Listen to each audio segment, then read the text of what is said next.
I love Fallout 4 survival mode. I consider it Bethesda's magnum opus, take that as you will. Flip a switch and the breezy 2015 classic transforms into a torturous but compelling slog.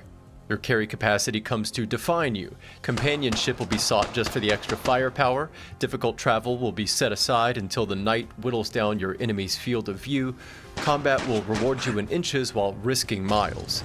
Survival mode is tense, it dials up the stress, and it forces you to rely on the totality of the game's mechanics for even a slim chance at success.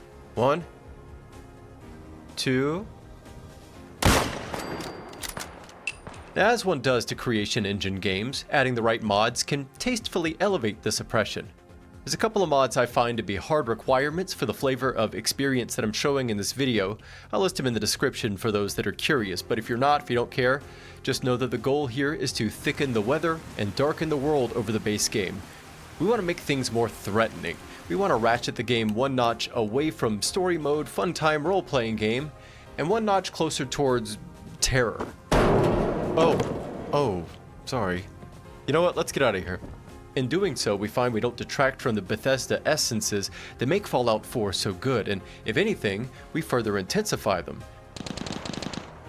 I don't know what they're oh, he's coming for me. Hey. Oh my god. Crafting and settlement subsystems, the expansive, varied terrain, the goofy enemy behavior. Go get him. All these aspects start to take center stage. A quick refresher of survival mode if you aren't familiar. It increases the challenge and the friction of the entire game. Oh my god! You now require food and water. You take debuffs if you slip into hungry or thirsty states. You also need sleep. Get up. Get up. Yes. And a normal amount of it too, 7 to 8 hours. Any less and you run the risk of catching a disease.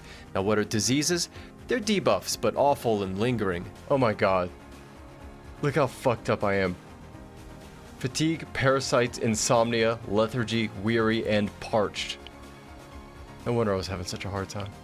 Stim packs and other healing items are no longer instant, instead requiring a slow soak in your bloodstream to take effect. These healing items also cause debuffs. Everything's got a cost, even the good stuff. Ammunition has weight now, too, significant amounts of it. Crippled limbs stay crippled in the field, over encumbrance causes damage, companions don't auto-heal fast travel. Get the fuck out of here, of course there's no fast travel. There's not even saving and loading. If you want to lock in progress, you gotta find a bed. After we apply our mods, we find that this difficulty further escalates. Radiation damage over time is quadrupled, at least the way that I set it up. Nightfall, which was originally a lack of light, but now closer to a presence of dark air, becomes an unpredictable labyrinth. And that's even during clear weather. I mean, it gets so dark that it actually revealed an aspect of Fallout 4's game design that I didn't notice beforehand.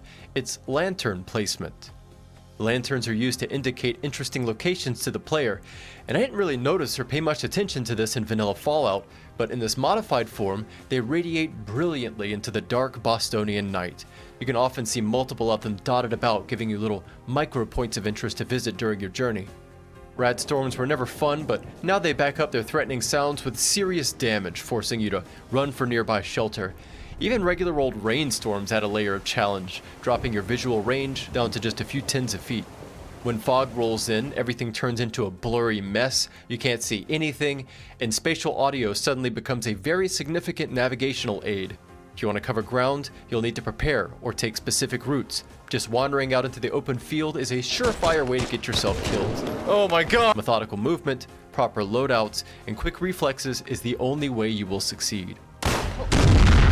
Oh! Getting out of Vault 111 isn't that bad. Professional gamers will have no trouble making it to Preston Garvey about an hour or two in, but this is when the game starts to push back. The enemies, just the regular enemies, are going to be your biggest trouble by far. These folks do not play with you. Their grease lightning reflexes will casually couple their bullets to your dome, often with a single shot. I got you. Oh! Firefights take on a genuine undercurrent of fear, the looming specter of lost progress applying a faint but noticeable pressure to your aiming hand.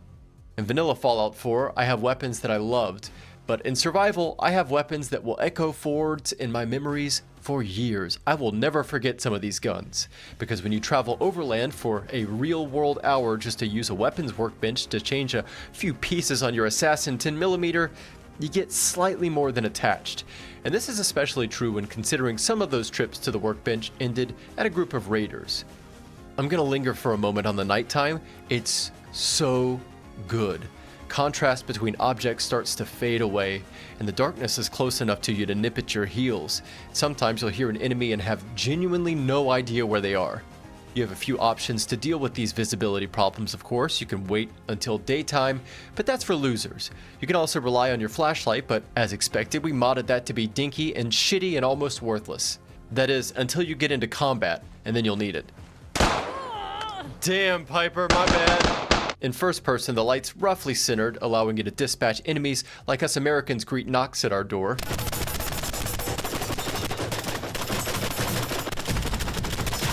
But in third person, however, the light decides it would rather aim at the ground instead, meaning half of your shots will be aimed at nothing in particular. The enemies don't seem to miss nearly as often as you do. I would suggest using headphones. Their shots near missing the side of your head can help triangulate where they are. If you're extra rowdy, you might opt for Bengal flares. I'm a big fan. Blow out a nighttime scene with blinding light, giving you well-lit enemies, or at least enemy-shaped shadows to shoot at. You're gonna need all the help you can get, particularly an extra gun by your side. Hello, Piper. Getting to your first companion before the first 10 hours of the game is doable, but you're gonna need to walk lightly. You can certainly tiptoe your way through the entire game, but the ideal way to push into Boston proper is by settlements.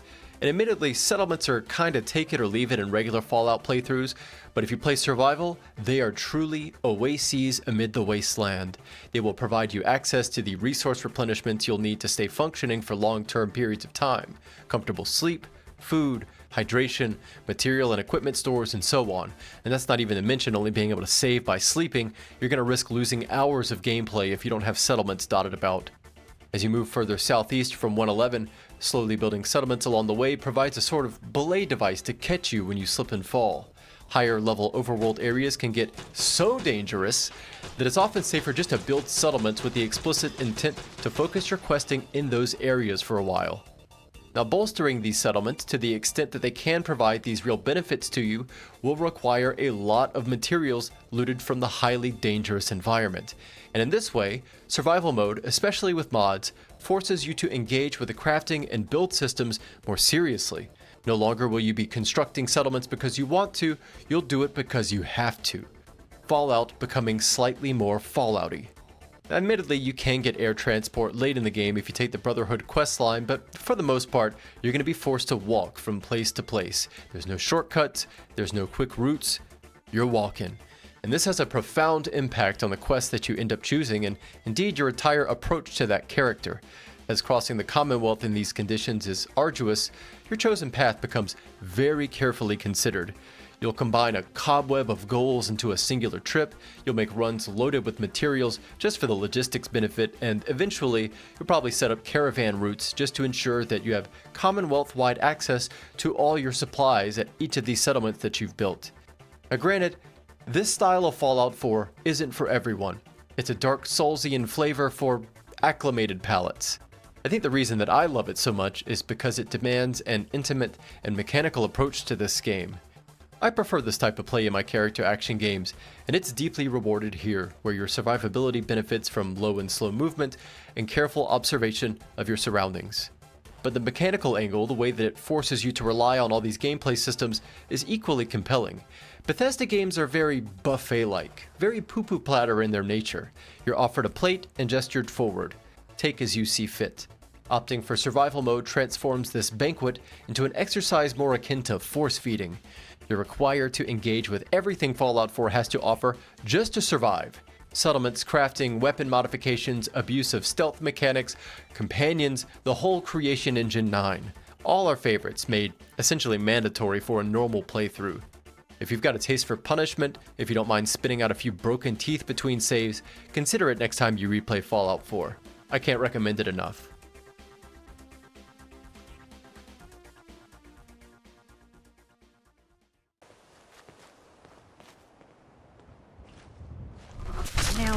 to. What the fuck was that? What the fuck is that?